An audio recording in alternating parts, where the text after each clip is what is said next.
everybody, welcome back to the interview, and today we are going to interview another production team making a film for the Media Arts program called Shattered. So, how about we introduce you guys first? What are your guys' names? My name is Philip Alvarez. My name is Abby, and I'm the producer. I'm Lucas Guzman. I'm the writer, director, and lead editor. Nice, pleasure to meet you all.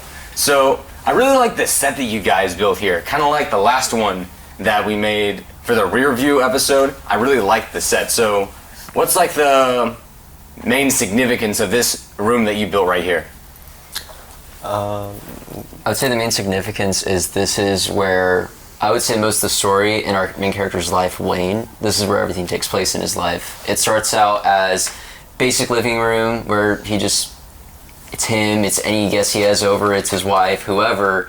Then after his wife dies in the story, he completely lives in his living room. And later when he starts investigating the case, it turns into his office. He starts bringing in all his office supplies and starts working on the case here. Intriguing, very interesting. So, in regards to that case, in regards to this Wayne figure, who is Wayne and what is the main story of Shattered? What's it about? So, Wayne is our main character. He is not veteran, but a higher tier senior detective his wife has recently passed away from a murder case. So he is currently investigating it and going through the hardships of dealing with the loss of his wife and finding out secrets about her family. Intriguing. And overall, with the movie that you've made, what are you trying to thematically convey to the audience? Or what message or moral do you want the audience to take away from your film? I wouldn't say there's necessarily a moral message. It's definitely more of just a film to watch. How I envision it is it's a very film where you have to think about everything. You have to think about what these characters are going through. You have to think about everything that's going on to figure out the story. And I'd say that's the main purpose that I've made this film for. I see. So, do you mean that you're trying to piece together the mystery that Wayne is also trying to piece together? Exactly. The audience is working with Wayne to figure out this case. I see what you mean. Very interesting. I always like movies or video games or pieces of media where you're trying to figure out the case. So, how long did it take you guys to build this set? This looks a lot more complicated and bigger, I would say, compared to the rear view episode. Yeah, so we actually started later than both of the other sets, but I believe that it took us around a month to finish it and get everything in and whatnot. Wow. So, yeah. That's really cool. Yeah. Our set designer, Davina, built the set, and Philip, and Eliana. Yeah, earlier off camera, we were talking about how I was going to ask you guys, why did you choose to make this film? But it seemed like you guys formed together as a group to make Shattered rather than a group that formed because you wanted to make Shattered. It's like, how do I say this? How would you word how you got together? I would say how it works is we go through a presentation process, just like any other project that would happen in the actual industry. We would present in front of our peers. We would just present to a board of people and they would decide, okay, which films do we want to invest in? Then for us, because it's among students, the people that the teachers think are the best move up to a board of industry partners and professionals that from there decide which senior films want to be made, which came down to 3.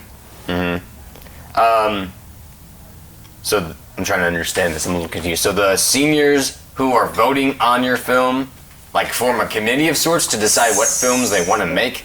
So it starts off with everyone working in pairs to make a film, and from there we vote on which ones we like the best and which ones we want to be part of. And then from there it ends up with like 5 or 4 people that go on to talk to the board, which is like parents, teachers, and board members. And then they go on to vote which films they want to be made. Ooh, board members. So where do these board members come from? Do they make up the teachers, the student?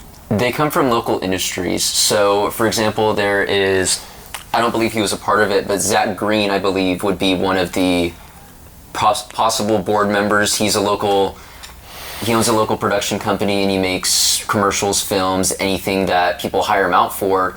We also have alumni that come down. I know last year we've had some, I believe, class of 2020 that came down, such as Johanna Garcia and a couple other people that would review films, but that's what the board's mostly made of. I see. So people have had experience in the field already deciding what they want to help you make. Yes. Or what... They don't help you, do they? No, they decide which films they see could be made that year. They go by possibility of being made, creativeness, and overall, will it be a good film? I see what you mean. Do you think that modern trends take into account what films they want to see be made? Like if something was popular 10 years ago, but not popular now, that film that is about that thing from 10 years ago won't be popular or chosen now? Sorry, my question was kind of all over the place. No, but I think I understand what you're saying. I would say, sort of, but I also like to say that every story is kind of worth telling, and if it doesn't, float your boat, then it's really not a story for you. But I feel like every story is worth listening, and that's why we actually had to change our script, just to believe what the audience would actually. It's because first our script was kind of just going through a story with just a very depressed detective, and we kind of just find out who the murderer is. But now we actually go through the story with the detective and go through either struggles, ups and downs, and like figuring it out with him and like seeing how he feels. So we had to change that story just so we can understand that the audience will have more of a connection with this film, and with the audience seeing that this story is actually worth listening or watching. yeah, that's really cool. And with a great story, there always comes a really good soundtrack to accompany and guide the audience to understanding the story better. So, what does the soundtrack sound like, and what are you trying to convey with that soundtrack? So I am the composer of this film, and the soundtrack sounds very. It sounds like peaceful. We have very acoustic instruments like violins and basses and piano and flutes. But what's beautiful about music is that we can take a soft melody, and then just with the one switch of a note, we can make it dark and eerie. So we're using a lot of acoustic instruments because it's a detective story. I feel like there's really no need for any synths like if it was a sci-fi film. But we are using a lot of acoustic sound just to get that relative like realism. It's because violins really portray emotion, and basses really carry the scene when it comes to our film. And it's beautiful that we get to have like piano to carry that emotion when Wayne is trying to figure out something or is feeling stress. So it feels good to use acoustic instruments in a soundtrack so emotional like this, so it can feel relatable and almost we can almost like feel his emotion with him. When did you guys start production of the film? So when we started actually filming and production, we started around the end of March, I believe. Or it was like mid-March. And then, it was like mid-late March, Yeah, but most of our filming got done the end of March and the beginning of April. And we're still in production, but our last shoot is definitely coming up. So we're going to start heading into post-production, which would most likely be like both of these guys with like music, sound, editing to get the film where it needs to be. As a side note, was Ethan, well, not me, Ethan, the other Ethan working on this project with you? No, he's on rear view. Yeah, he's on rear view. I saw him working on a film where it looked like a detective film, where he was like smoking a cigarette, but because he was submitting it to Slick Rock, he had to censor every single scene with a cigarette. And like every scene had a cigarette, so he would just censor every single scene pretty much. That Yeah. sucks. Luckily, ours doesn't, right? Yeah. I mean, We're not submitting to Slick Rock. Yeah, we're not okay? submitting We're not submitting to to Slick Rock. Yeah, ours likes beer. Yeah, I think there's a lot of things that we wouldn't be able to submit to Slick Rock within this film, like Definitely. Yeah. the guns and the Oh, yeah, the guns, beer too. cans and stuff. Yeah, out of curiosity, what are the regulations you have to follow, even though this is a school project? Like, I'm sure that you can't really. Are there restrictions within the boundaries of what you're allowed to do creatively?